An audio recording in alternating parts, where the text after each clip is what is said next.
may challenge din tayo this morning. Ang maging malambing. Naku, madaling-madali for you yun. Ako? Ay, parang hindi. Kabaliktaran pala. Kabaliktaran. Ito, seriously, ano to tough love.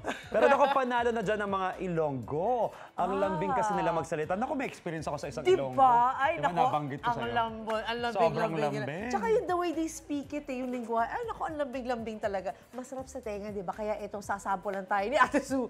Live na live ngayon sa Iloilo. Ate Sue, parinig nga, Ilonggo mo. Ito, malambing talaga si Mami Sue. Mami Sue, parinig ng isang dyan. Palangga. Palangga.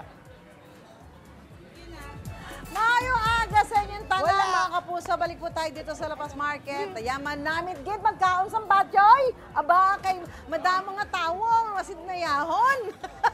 Dito sa Iloilo, yung mga kapuso natin dito na kailangan matikman ng authentic Lapas Batchoy. Ito, dito tayo sa Netong's Original Special Lapas Batchoy. Talaga naman nung dumadayo mga kababayan natin, may mga taga-Antique, taga-Batangas, taga-Cebu, taga-Davao. Ay talagang kailangan matikman nila ang original Lapas Batchoy. Ngayon, meron tayong dalang sorpresa sa mga kapuso natin. Sa mga ating kapuso, mga Ilonggo, ay meron tayong challenge ngayong araw na ito, di ba?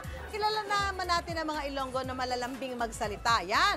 Ngayon, ang game natin, say it in Ilonggo. Pero ang mga babanggitin kong salita, galit ako nito. Galit ako nito pag babanggitin ko to. Kailangan i-translate nila sa Ilonggo. Ayan. So, meron tayong tatanungin mga kapuso dito. Unahin natin si Ate. Maayong aga. Maayong aga. Ma'am, ano nga pangalan mo? Chacha. Chacha. Tingin ka dito, Chacha. Meron kang babanggitin Tagalog word, ha? Pero to, galit ako dito. Kailangan banggitin kung paano sa Ilonggo to, ha? Sige po. Okay, ito. Nakakainis ka naman. Butsi mo. Tingin mo siya. Ano sabi mo? Nakakainis. Butsi mo. Galit ka na nun? Galit na kita. Galit. Dahil ata, thank you, may t-shirt ka. Ayan, salamat. Makita mo nga yan, yung t-shirt natin. Suot mo yan, pareho tayo na suot. Salamat. Ate, yan. Ito naman. Kuya, ikaw naman, may babanggitin din ako sa ito, ha? Yes, ma'am. Ilonggo, translate mo. Say it in Ilonggo. Sabi mo. Hindi ka naman nakikinig sa akin eh. Kinig, ma'am eh. Sabihin mo yun, hindi ka naman nakikinig sa akin eh. Pamati ako si mo, ma'am. Nasabi mo? Pamati ako si mo, ma'am. Yun na ba yun? Yes, ma'am. Galit ka na lang. Paano ba yun? Kuya, meron kang t-shirt from Unang Hiri. Thank you, kuya. At naman, kuya. Isa pa, ito, no? Okay, kuya, ha? Ready ka na? Ito, ha? Ito, may drama tayo, ha? Akala mo ba hindi masakit yung sinasabi mo? Sabi mo, hindi masakit ang ginahambal mo? Kinakangiti. Galit ako. Galit ka na noon? Ulitin mo, ulitin natin. Akala mo ba hindi masakit ang sinasabi mo? Sabi mo, hindi masakit ang ginasiling mo? Talagang pagka binanggit mo, para ka naman nakatawa. Ulitin nga, ulitin. Akala mo ba hindi masakit ang sinasabi mo? Sabi mo, hindi masakit ang ginahambal mo? Galit ka niyan? Opo. Talaga walang away dito. Kuya, thank you so much. Ayan ako. Eto pa, meron pa tayo mga kapuso. Tay, busy ka ba?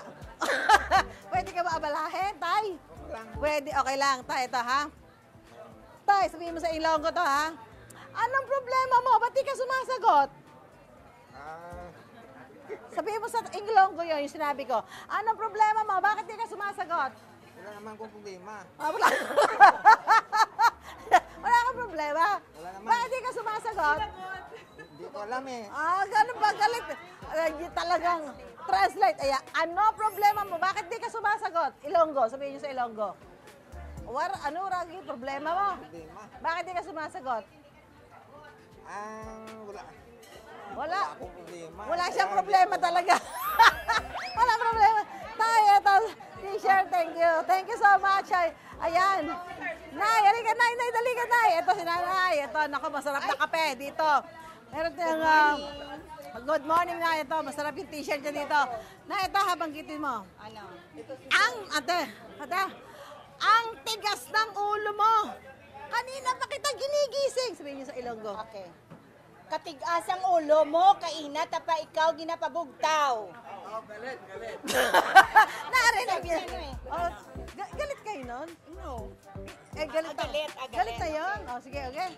Ah, Sige. katigagi dyan sa ulo mo, kay hindi pa ka ginapapugtaw mo. Ano naman na mo? Talaga hindi magagalit ang mga Ilonggo. Mapakita niyo t-shirt yan ng unang hiri. Thank you so much po. Yan, ako. Maraming. Ay, nako talaga ang mga Ilonggo hindi marunong magalit. Talaga, kahit ano mangyari, malambing pa rin ang kanilang mga pananalita. Kaya naman talaga yan ang isa sa mga tatak ng mga kapuso natin dito sa Iloilo. Nako, balik mo muna tayo sa studio. Namit gid dito, kabatcher man. Ang dami gad.